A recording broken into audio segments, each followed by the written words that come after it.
Okay, guys. Hello, everybody again. This is the second day of the synthetic architecture workshop. So let me share my screen.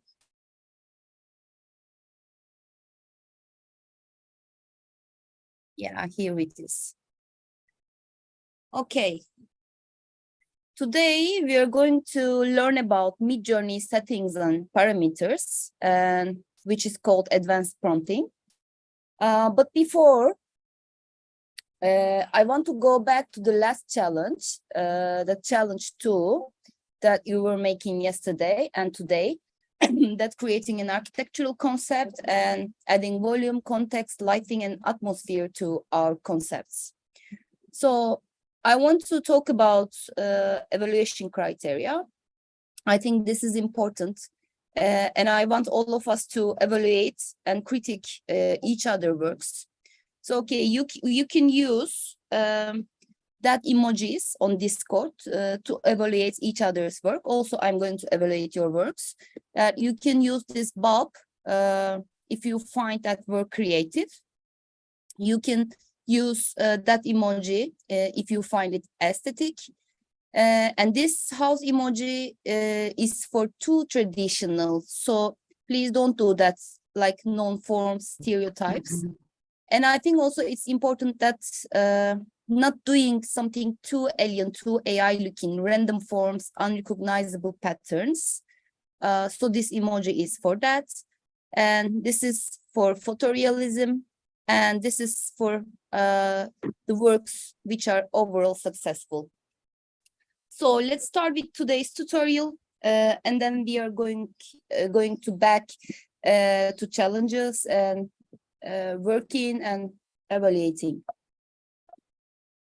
Okay, so Midjourney settings and parameters. But first, I want to talk about how we can use ChatGPT as an assistant for our Midjourney creations.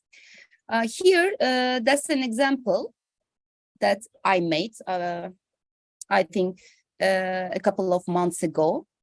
I wanted to make a children's book, illustrated children's book for my son.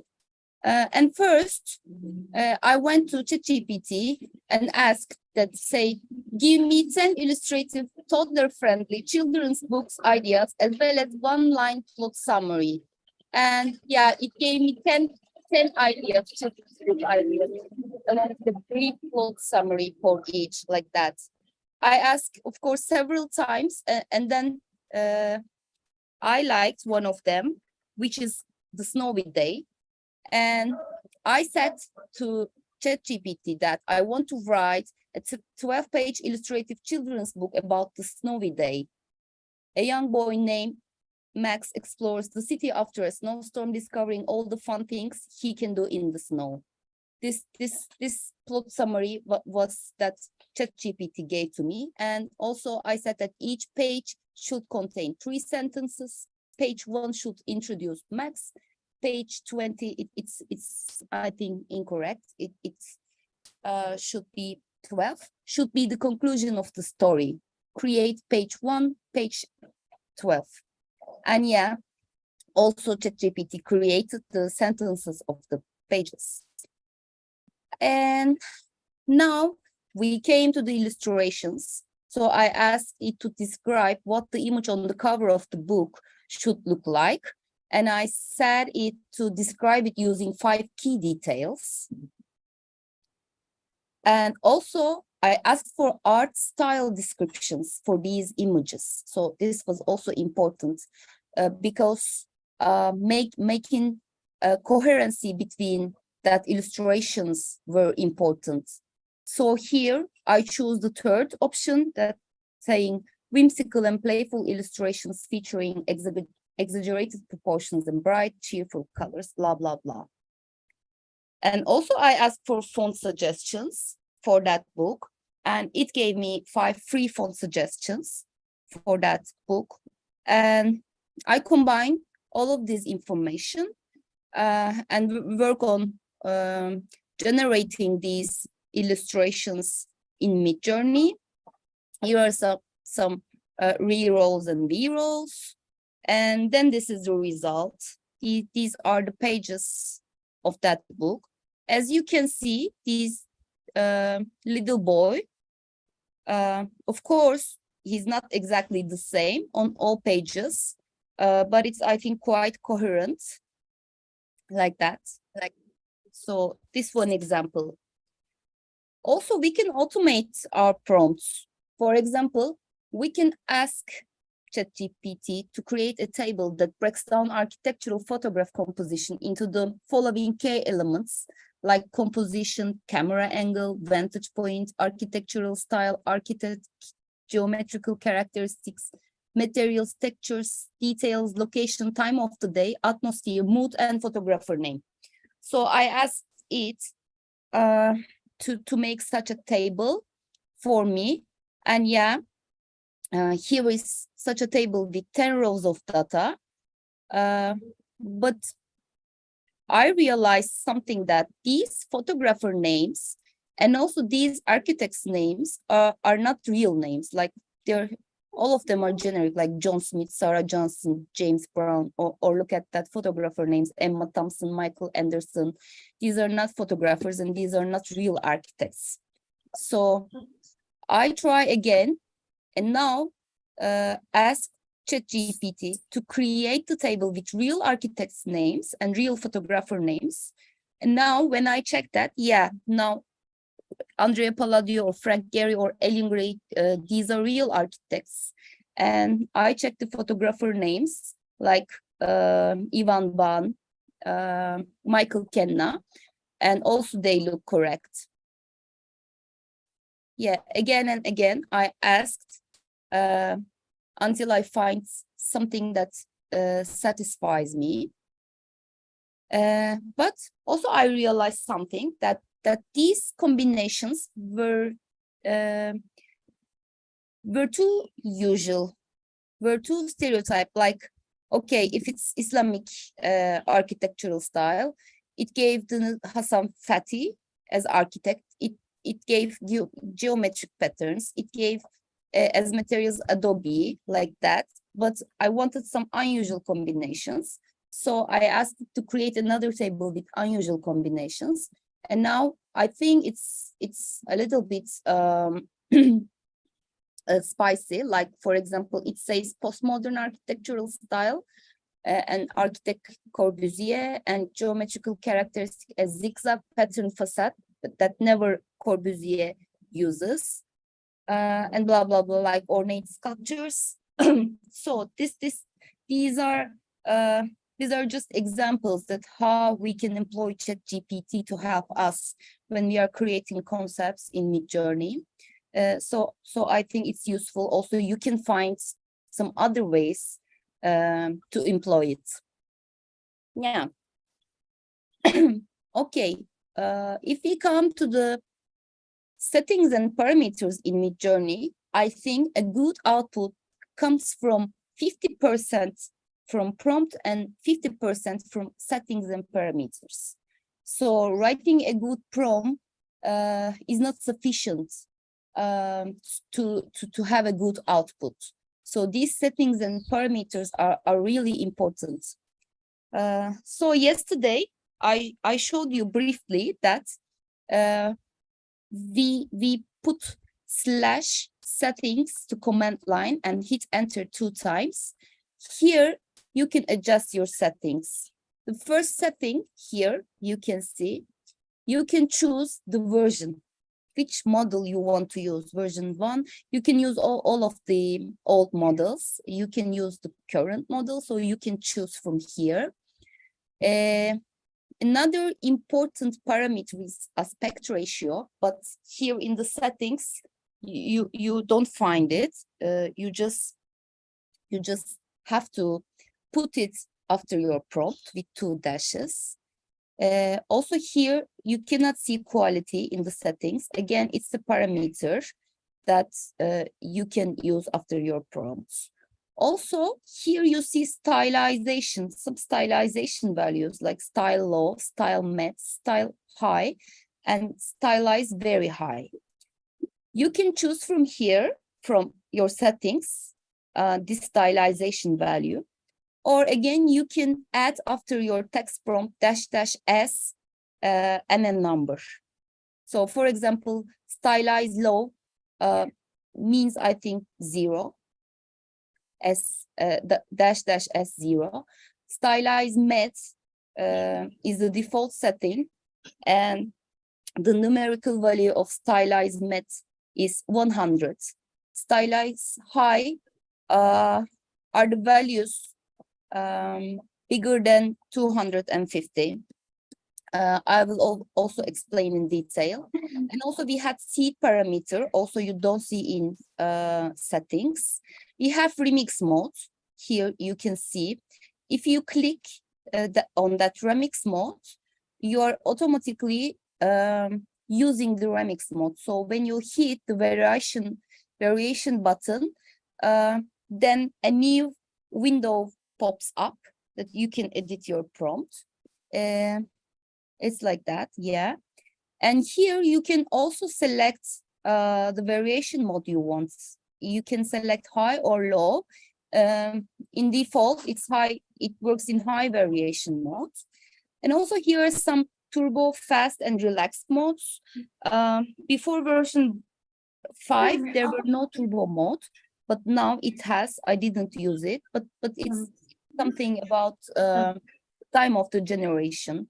So it depends on the subscription, that's how much you're paying. For a standard member, for example, you have 15 hours fast mode monthly, so you can use it, or you can use in relaxed mode. And also there are some parameters like image weight and style raw, which also you don't find in settings, but you can use as parameters after your prompt, and I will explain all of them now. Okay, let's begin with aspect ratio. The aspects or AR parameter change the aspect ratio of the generated image. An aspect ratio is the width to height ratio of an image. It's typically expressed as two numbers separated by a colon, such as 7:4 or 4:3. And if you don't use aspect ratio parameter, the default aspect ratio is always 1:1 in Midjourney. And also be careful that aspects must use whole numbers. For example, if you want something like 1.39:1, don't write like that. Just write it like 139:100.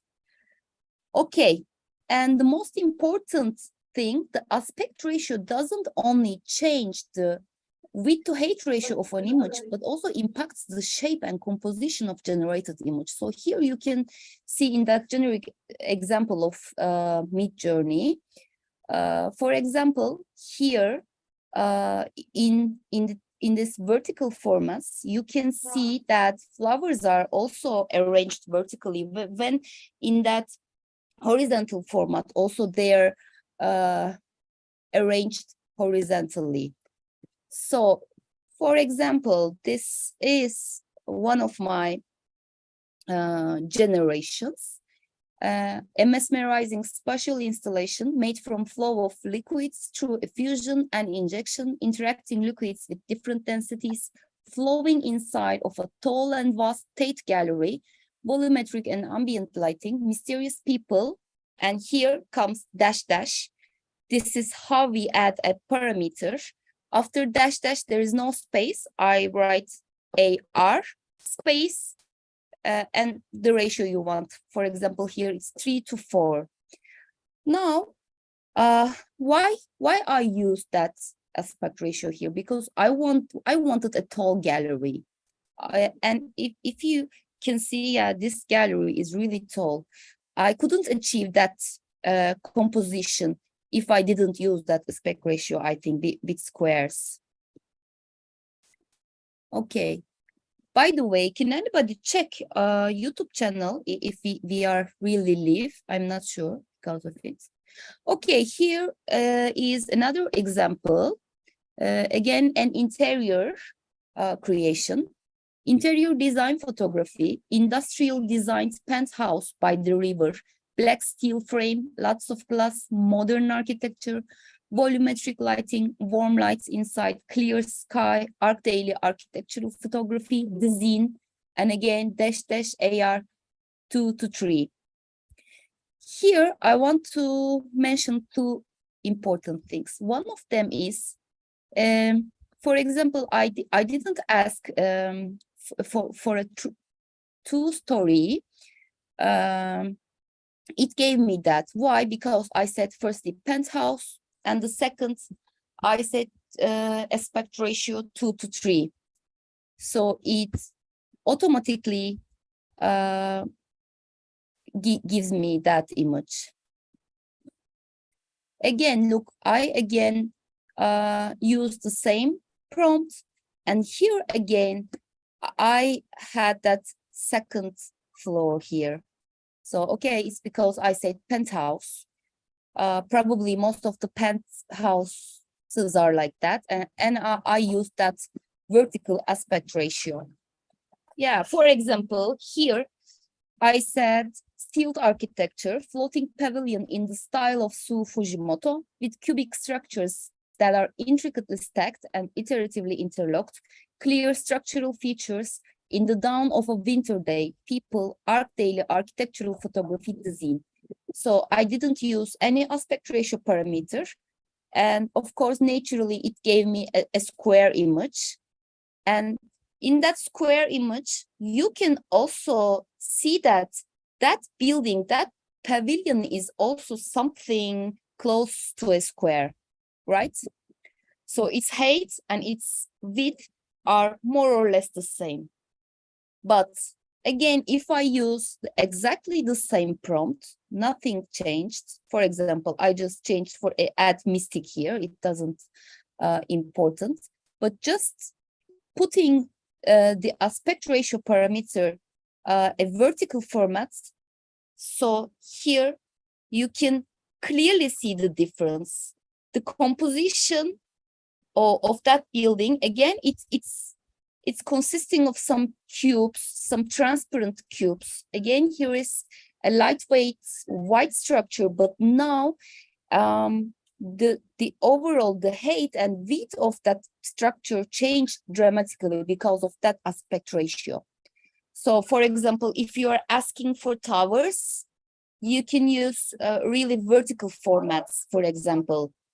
It can help you. Okay, so this is how aspect ratio works. And another parameter, honestly, I don't use that parameter so much, but sometimes it can be helpful, I think. And shortly, you can write it like Q, dash Q. You don't need to write quality. This parameter changes how much time is spent generating an image. So it is not the resolution of the image, okay? The resolution of the image, if you are using a square 1:1 ratio, is I think 1024 to 1024. But this quality parameter is not about the resolution of the image. It's not the quality of the resolution. It's the time generating an image. So how much time Midjourney spends to generate that image? So higher quality settings take longer, of course, to process, but produce more details. Okay, so it's because it spends more time to generate that image. So it diffuses again, okay, a couple of times. Higher values also mean, of course, more GPU minutes are used per job. The quality settings does not impact the resolution.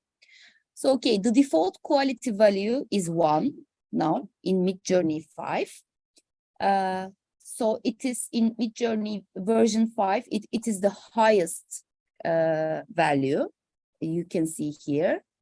And the default settings are, in default settings, it uses quality 1. But quality also accepts lower values like 0.25 or 0.5.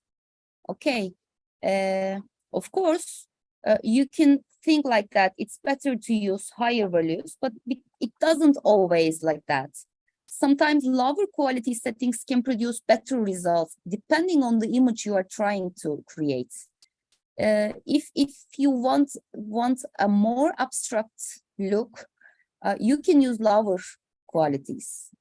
Higher quality values may improve the look of architectural images that benefit from many details. So if you want a detailed image, of course, you need to use higher qualities. But if you want a more sketchy, abstract look, you can try to use lower quality values. Here are some examples, for example.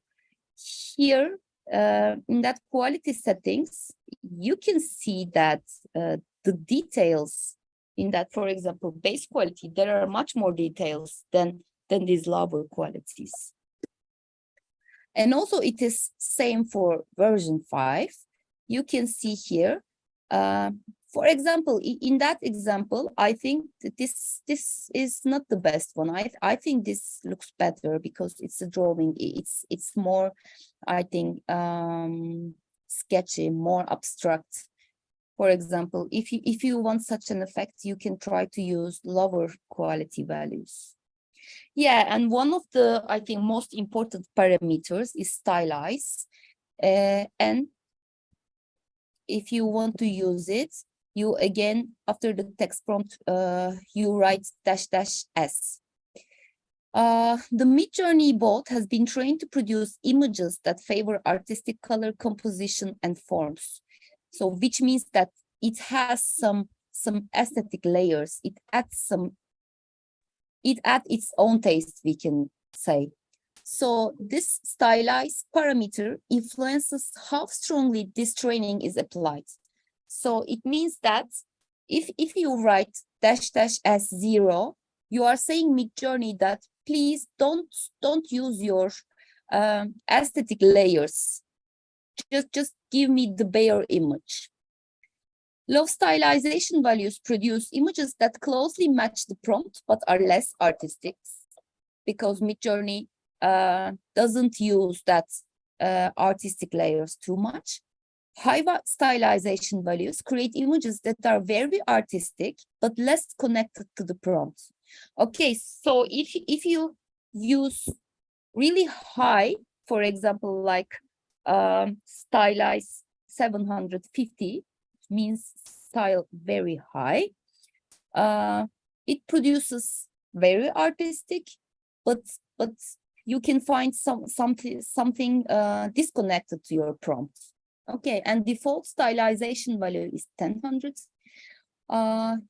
I usually use this default stylization value, but also most of the times I try some high stylization values to find something interesting, because you know it goes away, it disconnects from the prompt, but can create really interesting images.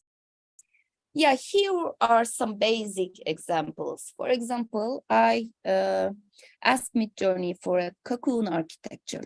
When I try --s0, I think it's a little bit far away from architecture and too much cocoon.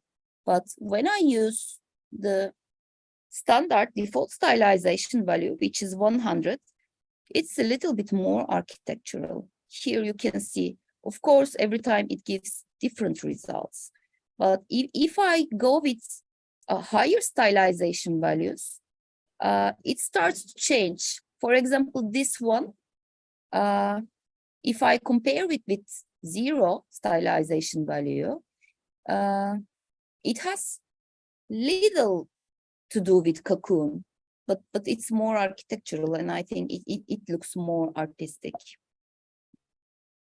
Another example, if I write sleek architecture and give it a stylization value of 0, here when we say sleek, the word sleek is always connected with airplanes, aircrafts.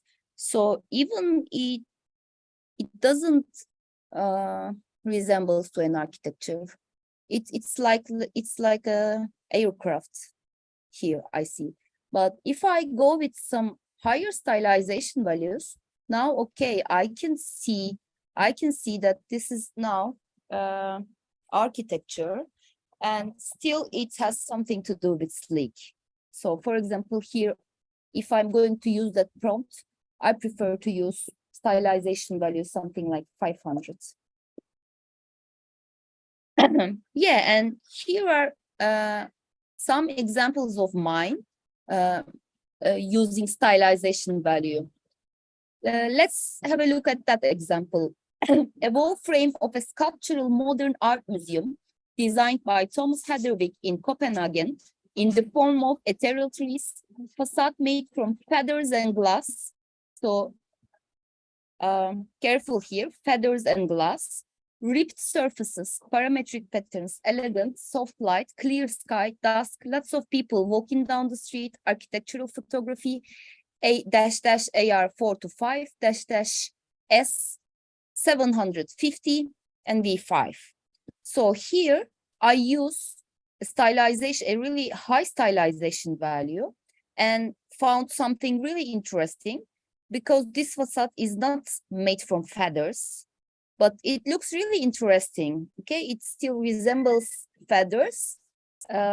When I use such unusual materials for architecture, I usually prefer to use high stylization values, because it really gives something, I think, interesting, something unusual like that. Or this is another example, exactly the same prompt. Let me check if it is.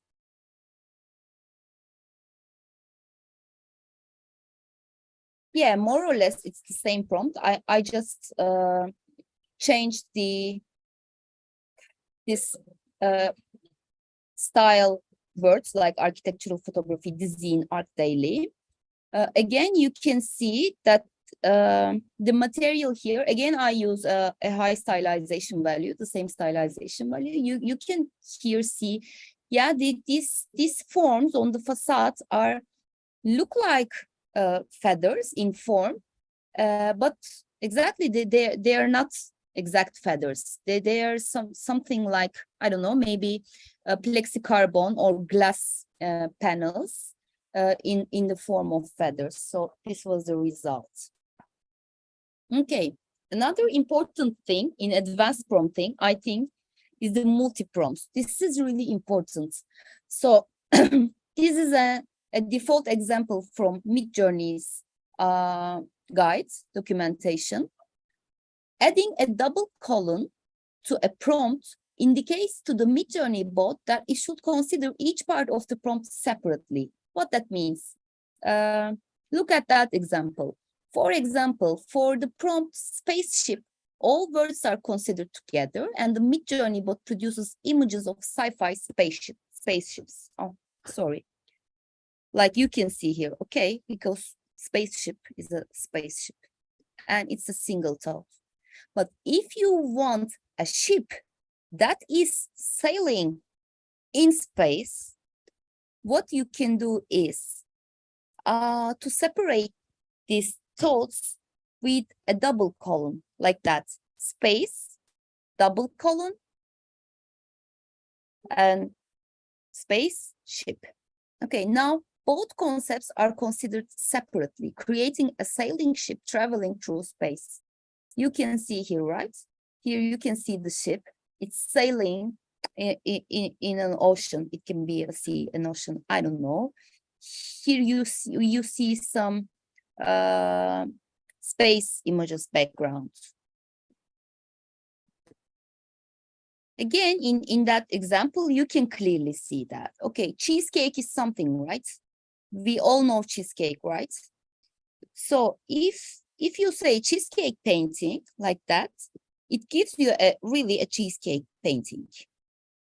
But if you want to separate these ideas, cheese and cake, you can use that double colon. And here you see there is some cake and there is some cheese, right? But if you also want to separate, you can separate lots of ideas, painting from this cheese and from this cake. Okay, so you hear some fluids here because you just separate the idea of painting. So you can do that. And of course, there are some prompt weights. How we can use them? We can use them like after that double column, we can put a number, okay, a numerical value like 2. Also, I could put 0 point, which means that I want less space, more ship. But this means I want more space, less ship. And it says that this space in the prompt should be 2 times more important than ship. Okay. So changing the prompt to space, double column to ship makes the word space twice as important as the word ship, and producing images of space that have ships as a supporting element. Okay. So you can hear the difference. Here you see the ship and you see the space. But here there is a ship, but space is more important. Even there is no ship, for example, in that one. So also be careful with using prompt weights. These are some examples of mine. For example, this, an elevational view of a romantic Iris van Herpen building in a dense city street, undulated wool facade, knitted wool, gray sky, people passing by the street. Before separating these thoughts with double columns, I just start with a basic prompt, but I realized that if I don't separate these ideas, Midjourney is trying to make this undulated wool, knitted wool facades more architectural, but I didn't want that. I want really a knitted wool, an undulated wool facade. So I just tried to separate the ideas and bam, I found what I want. Okay, for example, this I think is a good example. Again, the same prompt like that. But for example, in that project, the most challenging thing was finding an elevational view. I could just find 2 elevational views. The other ones, all of ones were perspective views. Yeah. For example, also this is the same prompt. Now you will really understand what I'm talking about. Here you saw that I separated that thoughts and I created that. This is the same prompt, but now I'm using a high stylization value like 750. Exactly the same prompt, but now here you cannot see any wool, like any knitted wool here, right? Because I use that stylization value, which means that it's applying its aesthetic layers, but also it's going far away. It's disconnecting from my prompt. And I really like that result. I think that this one is better than the previous ones. So I tried this idea, for example, that again, the same prompt, but with a high stylization value, it gave me really interesting facades that I couldn't imagine. Or I think you'll remember that one, that I showed that example to illustrate how these analog photography, Hasselblad camera, such words about style of the image also influences the style of the object itself. And also here you can see that I asked for some exterior made from translucent and inflated latex membranes. But as I separated these thoughts from each other, it didn't give that. For example, it was a surprise. It didn't give that. Instead, it gave me a brutalist kind of brutalist facade and form. So just try and play around with that properties. You'll find interesting things, I think. Yeah, and the fourth important parameter, seeds. Okay, first maybe I'll try to tell what is seeds. Remember that all diffusion models are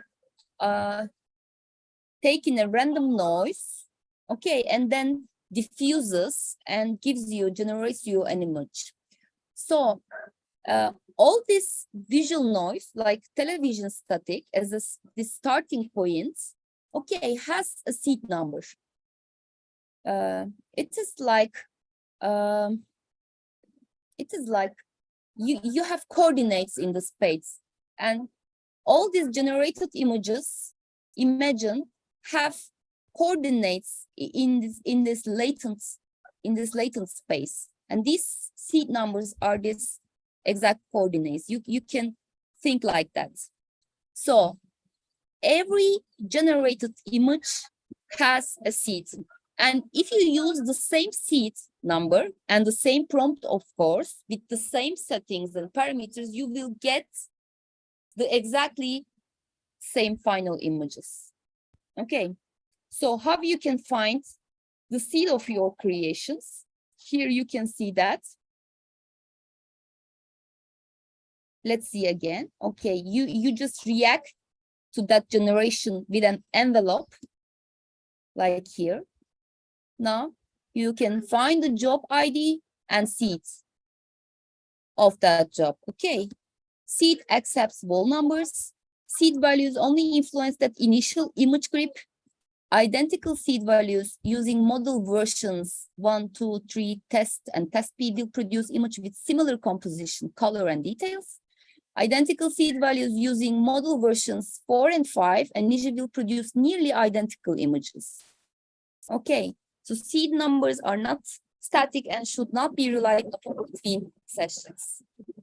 So, okay, seed is the fingerprint of your job. You can think like that. For example, how you can use it. This was a grid generated by Midjourney. You know my prompt. I just reacted with an envelope. I found its seed number. And again, I put the same prompt, but now with that exact seed.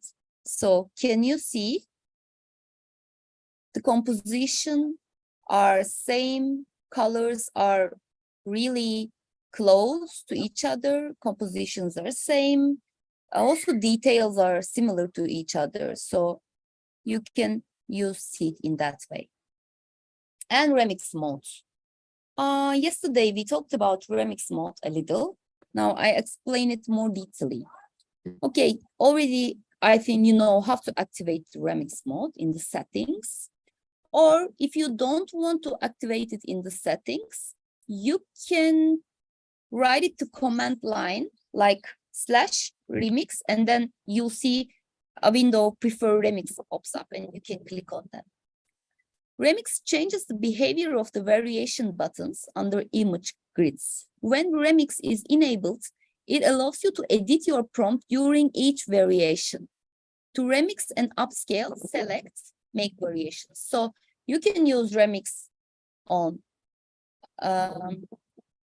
grid images, also on upscales. It doesn't matter. So what remix mode does and when it is useful, because it's not easy to use remix mode. I don't use it all the time, but it has some areas that it's useful. So for example, this is an example I took from Midjourney's documentation again.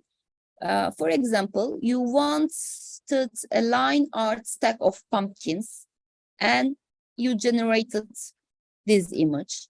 You like it, but you want that stack of pumpkins exact composition, but to be a pile of cartoon owls like that. So if you remix it and write it pile of cartoon O's, the result is something like that. Yeah. Also, you can use it to change the medium like that. For example, line art stack of pumpkins, and if I remix it with line art stack of pumpkins dash dash test, I can generate more or less the same image in other version. Or you can change the subject like balloon animal shape stack of pumpkins, or you can change the medium like vibrant illustrated stack of fruits. It goes like that. Okay, here is one of my examples, but I always advise you when you are remixing, please don't change all the prompts in one time. Just the logic of the remix is to changing and editing in it gradually. So here is my initial image that I created in Midjourney. It has a long text prompt. I think I showed you yesterday about that. But then I didn't want it to be pink, and I want it to be blue. So I just remix it, put the wall prompt, but just add a blue bubblegum house to that. Now you see how remix works. Remix is not magic. So when I say blue, it doesn't make that. Okay, so here you can see something blue, but clearly it's not the building itself, right? It's here, for example, the windows are more blue. Here again, the windows are more blue. Here again, the windows are more blue. So on that generation, I remix it again with blue. Okay, now I'm making the second B-roll. But now it has nothing to do with that form, and I didn't like that form. So I started again. Again, I remix it with blue. As you can see, nothing changed a little, just the windows are more blue. Again, I remix it with blue. This is the second viral. Okay, now something is going, not blue, maybe white here, the facade, but windows are going more blue, which I didn't like, but I saw here some potential. And third time I remix it with blue, and I don't know which V-roll is that, and just put Z, maybe it's 10th or 11th V-roll. And finally here I found something that I like, this one, this composition, this building. And I made lots of variations on that. And finally, I choose one of them. But Excuse me. Here there are some creepy details like that. I didn't like that creepy details. So I just sent it to Dolly. I showed you yesterday. Here I in Paint some areas. Still, it's not so good. I think still it needs some post-processing, but I just left it here, and this is my final output. Remember where I start, and this is the output. So remix is something like that. Okay, so I think our tutorial, no, it's not done. So maybe I can give the challenge 3. We can go on with the tutorial, and after the tutorial, you can start to work on challenge 3. This time, I want you to expand your architectural concept that you work on yesterday. So this time, I want you to add surface, material, visual style, and frame. What I mean. So define a material and its characteristics.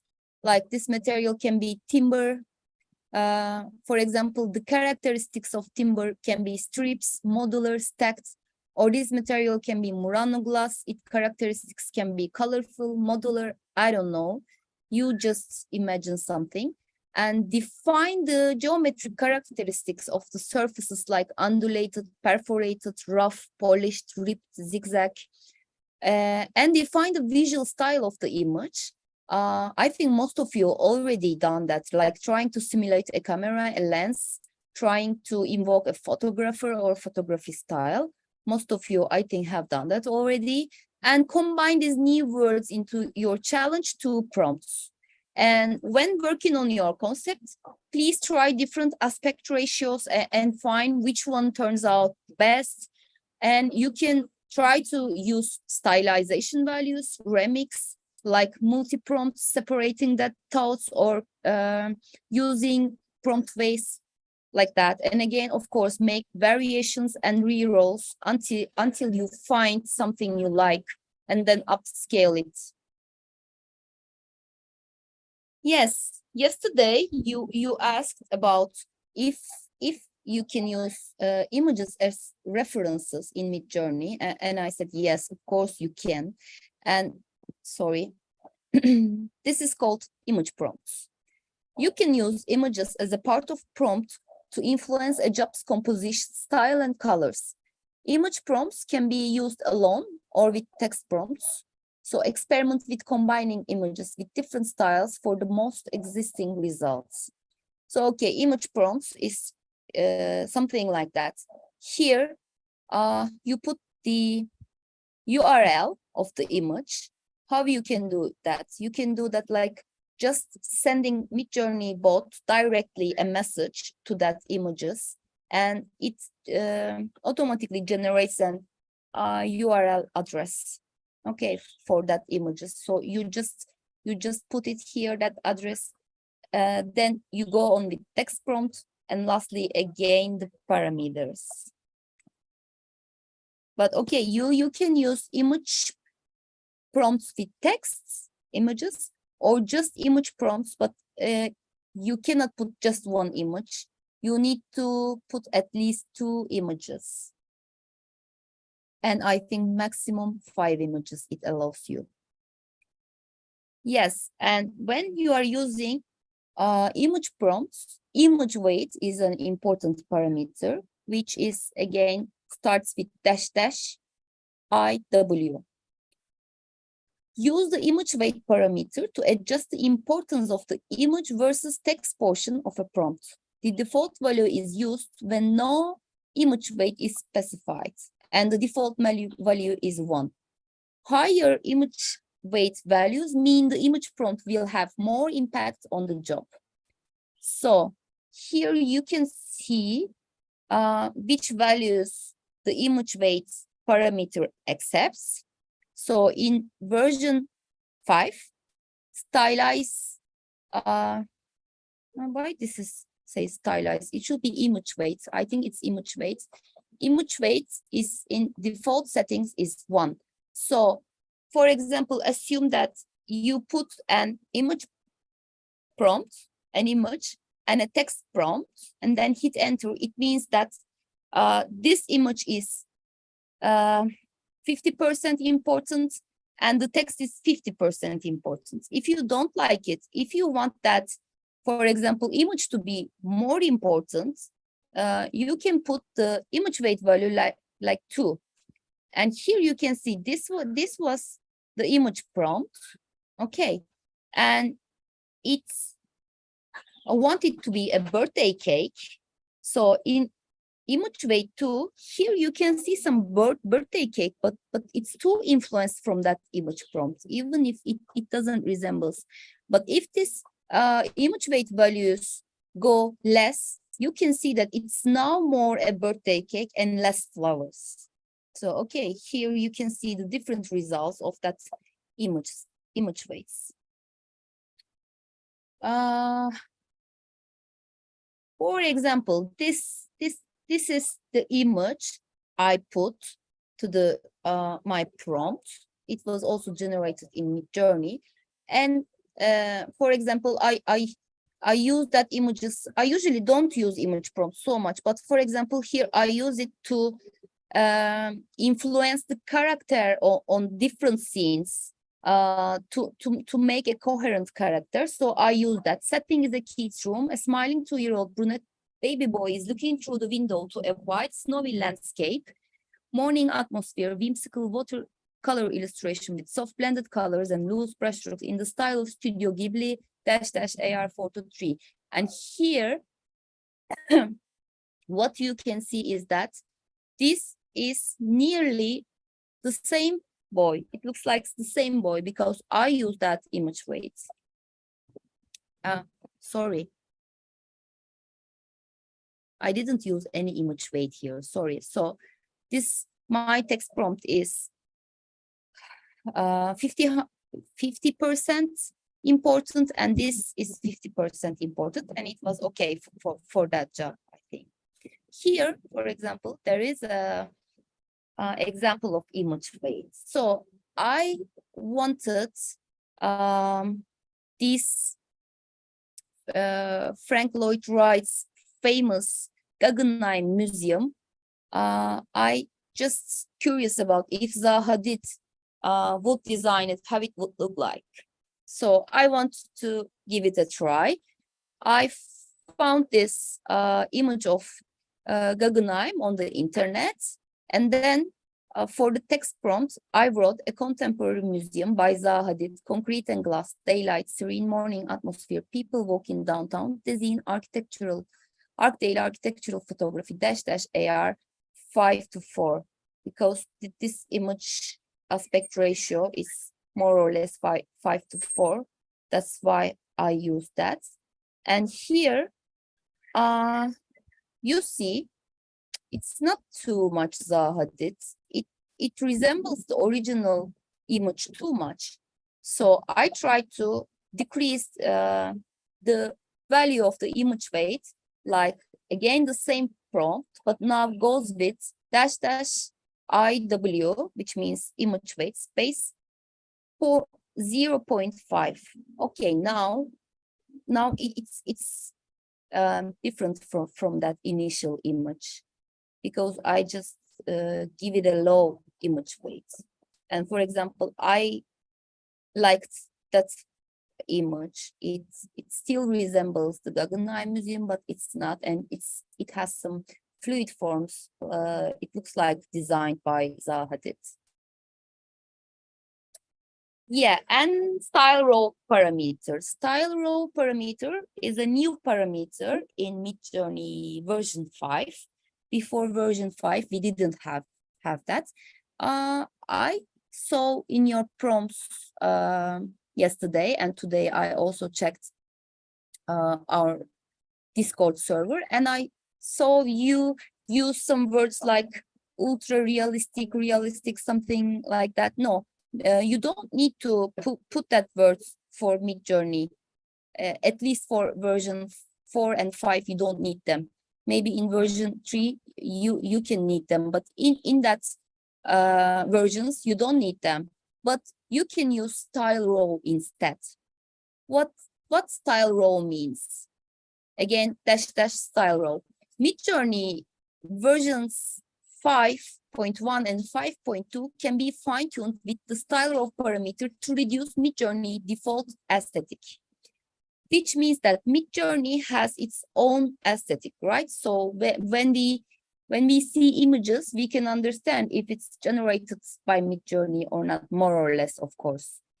But this style row parameter reduces the influence of the default Midjourney aesthetics and works well for advanced users who want more control over their images or more photographic images.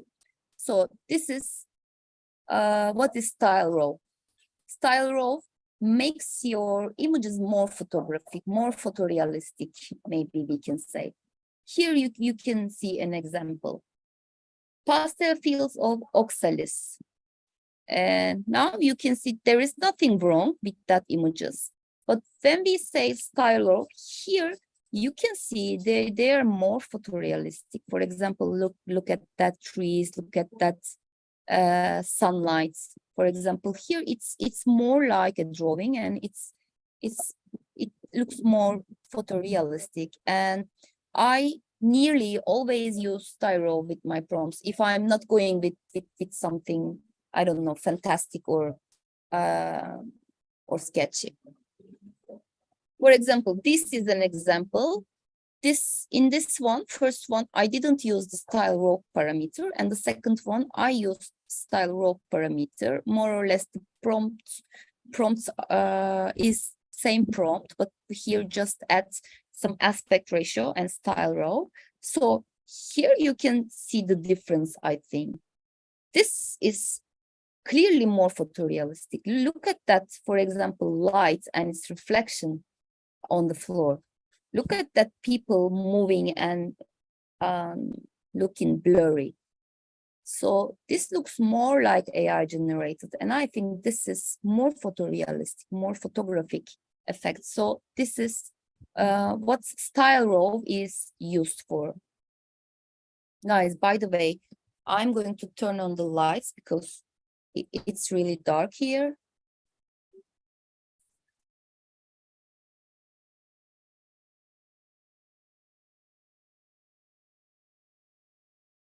Yes, I think now it's better. And a new command for you, blend command. So I just go to the command line, put /blend, hit enter 2 times, and a window pop-ups asking me for images, at least 2 images, and I think maximum of 5 images you can use, which means it's just prompting with images. You are using no text. For example, here I blend these 2 images, and this was the result. The first image were created in Midjourney V4. I just tried the same prompt in V3, and it gave me that. And then I just blend them in V4, and this was the result. And I think it was interesting. Or another blending job of different versions, like a creation in V3 and V4. And this is funny that also this was the blend of V3 and V4. I blend them, and this was the result again. I think it's a really interesting result that I cannot do this with text prompt, for example. I don't know how to do it with the text prompt. Yeah, I'll show you some other examples. This was generated in V4. V4 was, of course, a game changer, but was not as good as V5 in terms of creativity, let's say. This prompt was something like that. Wide shot of a fluid-shaped segmented parametric pavilion made from twisted flexible wood strips in style of Peter Zumthor and Eero Saarinen, spacious and airy in Zurich, architectural photography, lots of people hanging around during dusk, warm lights inside, octane render, and --AR 322. And this was the result in V4 of that prompt. And then I tried that prompt in V3, and the result was completely different, as you can see. It gave me an interior. It gave me some twisted flexible wood strips, but they are more sketchy. And you know, I like that effect, for example, here. So nothing changed in the prompt, just the version. And V3 and V4 are really so different in terms of their logic. So V4 and V5 more or less, okay, more or less they resemble each other. Just V5 is a little bit better, for example, but V3 is something really different. It gives you that dreamy, sketchy look. Excuse me, why blending 2 images? Can we have weight? Can we use weight, for example? I'm sorry, I think somebody asked the question, but my microphone was a little bit. Okay, can you hear me well? Yeah, now I can hear. Thank you. So while we blend 2 images together, can we have weight? I think no. One dominance. Okay. No, unfortunately. So when you are blending, Midjourney doesn't allow you to write anything, just blending, and it blends up to its logic. So it's a surprise what you're going to have. But for example, I love this blend job so much. So I have shown you that prompt and the results. This one is, I think, something created in V4, and it's created by another one, not by me. So in a workshop, we did such blending together work. So when I blend it turns out really something I like. That.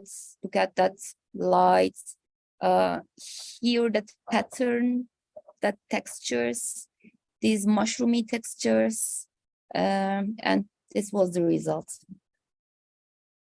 So I like blending, more blending jobs. For example, you can blend your works with real existing buildings. Why not? For example, this is a structure designed by Norman Foster. I blended, for example, with that, and it gave me such results.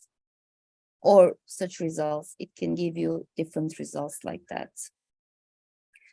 Or, for example, this is a tactic I like to use, and because Stable Diffusion and Midjourney's aesthetics are really quite different.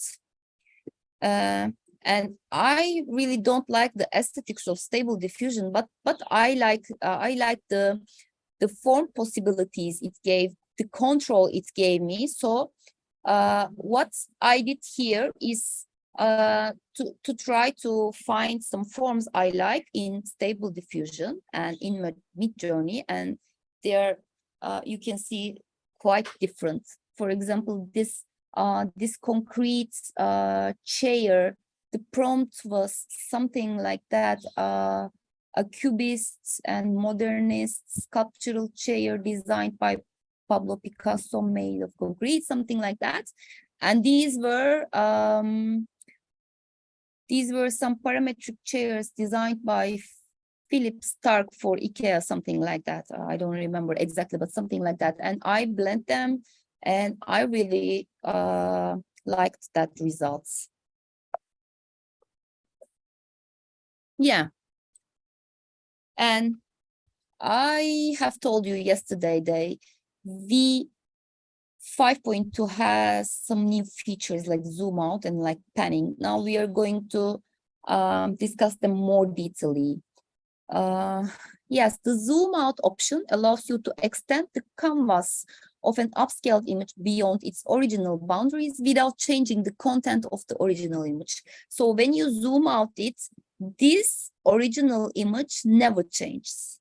Okay, these extended areas can be changed, but this original starting image never changes. The newly expanded canvas will be filled in using guidance from the prompt and the original image.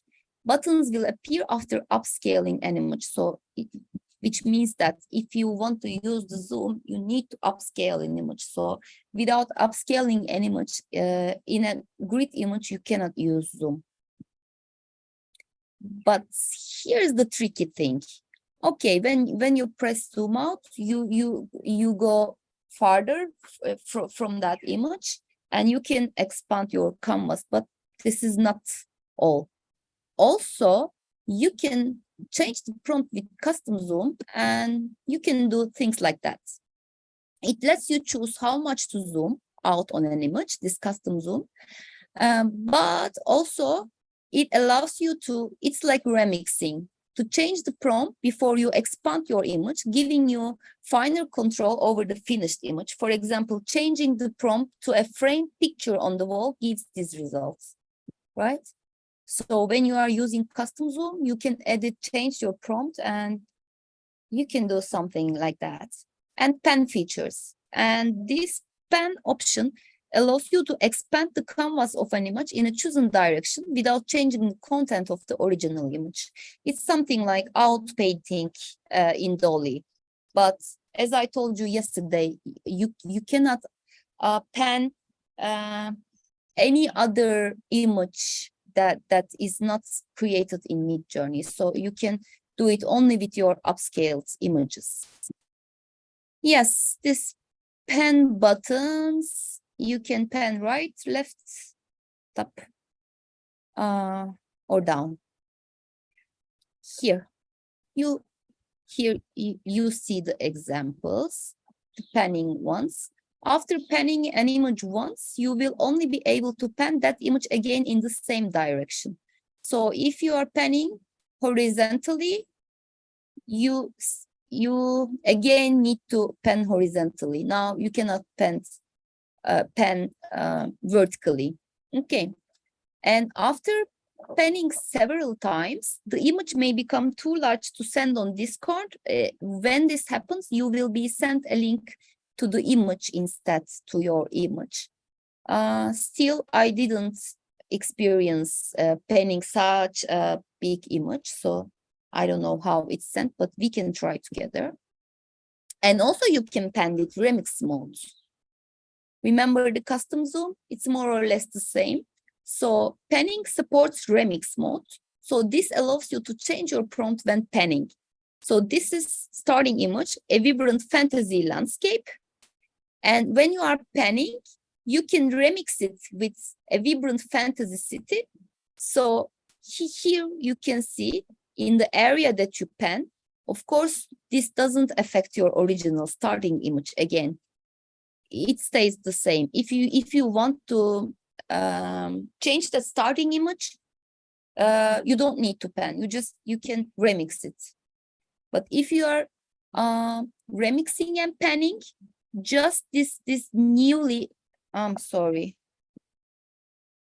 guys, just this newly added area will be affected from your remix prompt, from the new prompt. Okay. And also we have a comment called describe. So when you put /describe, you can upload that image you want Midjourney describe to you. I think one of you from the workshop has already tried it on the channel I saw today. And here you upload the image, and then here we cannot see the image because I think it's expired.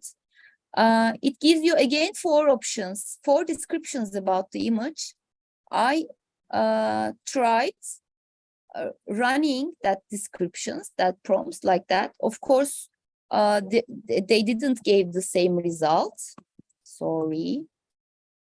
They didn't give the same results, but I think it's a good feature because you can learn how Midjourney interprets something, and it's valuable because you are trying.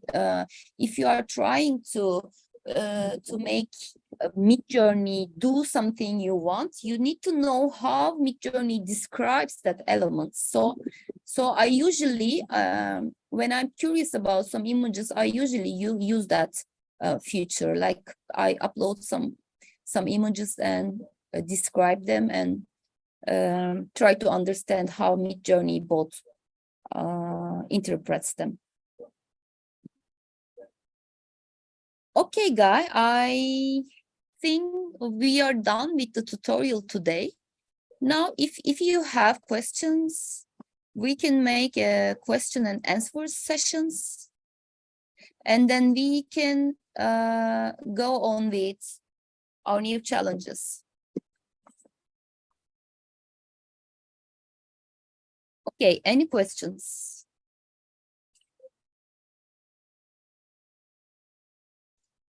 Okay, I have one. Sure. Yesterday we learned how to diffuse on Midjourney. So, but I forgot how we can select one of the pictures that the Midjourney, one of the 4 that Midjourney creates. Okay. But so you're asking about upscaling, right? Yeah. Okay. I don't know how to do that. Okay. I'll share my screen. Okay. For example, let's let's, for example, upscale that one. So here are 4 images that Midjourney generated. So which one do you like to upscale here? This is first image, 1, 2, 3, and 4.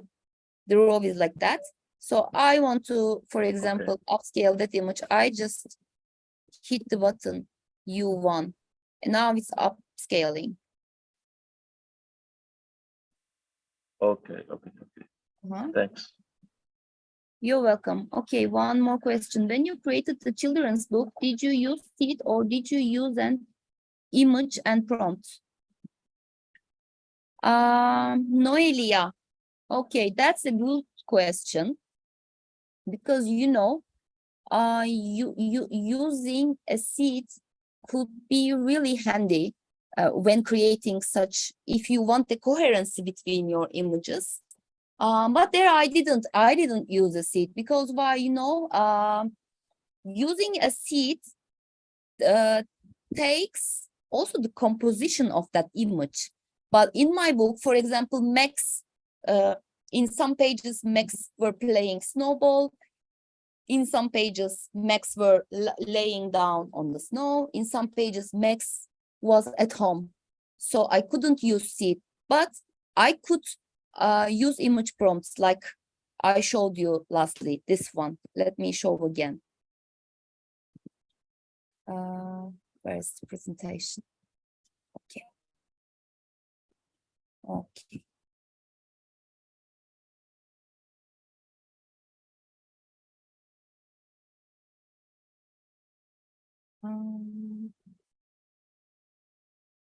Maybe I can find it like that. It can be better. Yeah, this example.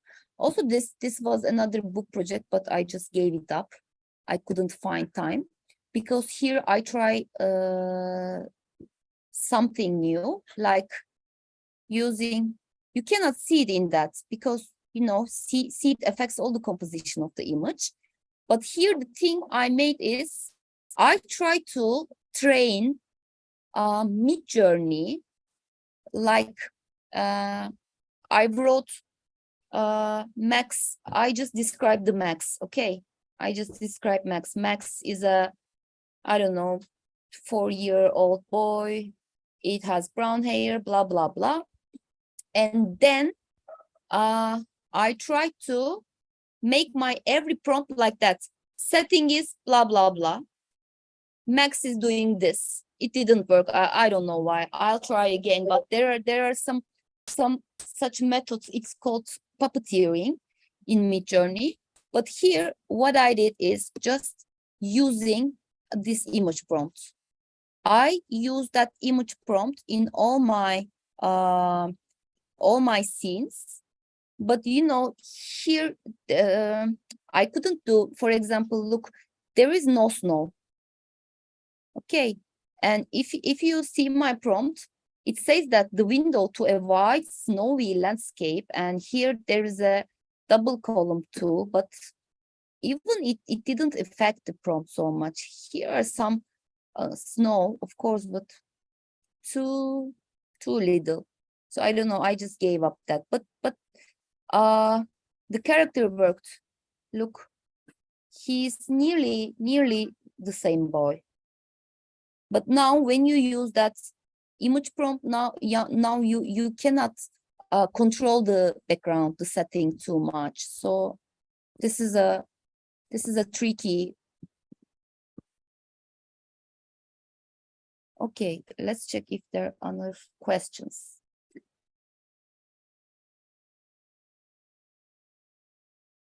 Could you share yesterday's and today's presentations? Barbara, yeah, I can copy and paste the links to our Discord channels, the recordings. How could I have a private chat for do my own images? Camila, now as the tutorial is about to is finished, and also after we are done with question and answers, we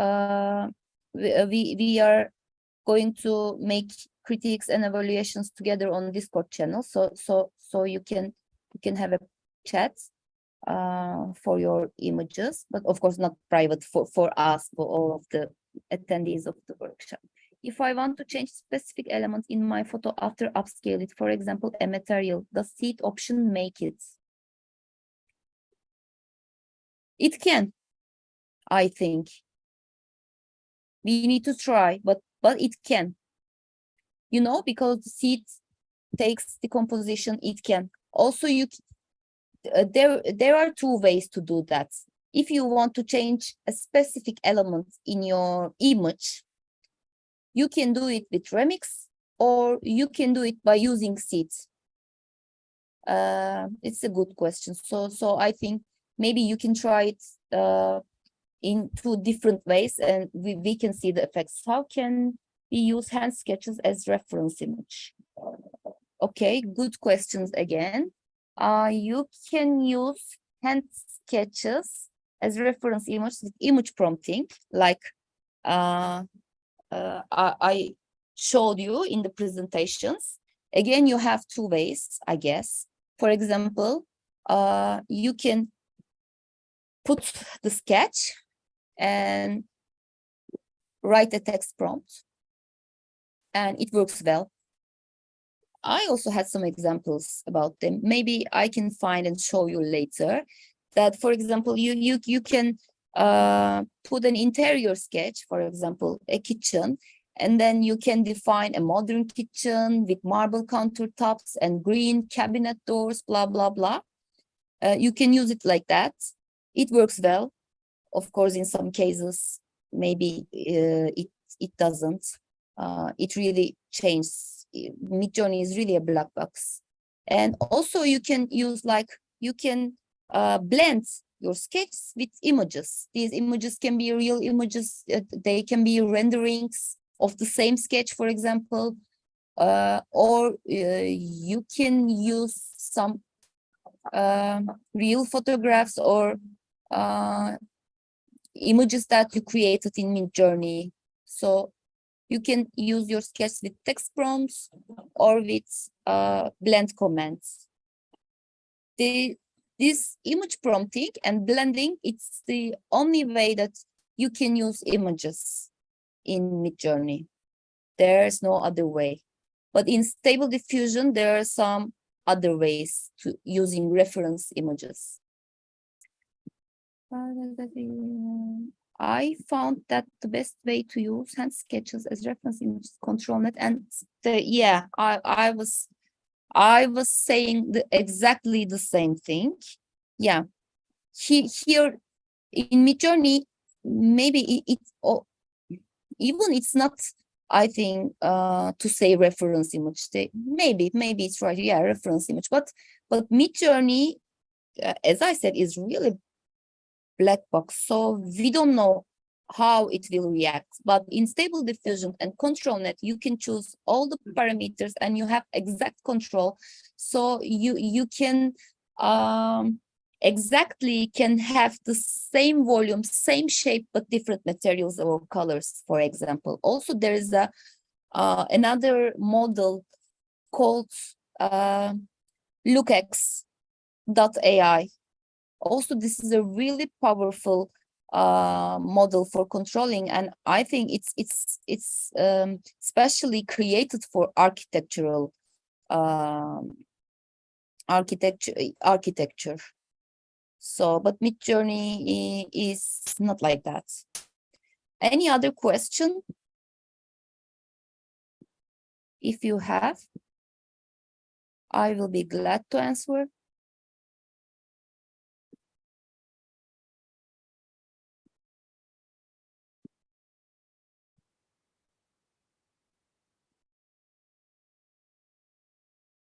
Okay, if you don't have any other question, I can end the stream. I hope we were online. I'm really not sure if we were not. I think I missed something and it wasn't online. Okay. No, it says we are live. It's okay. Good.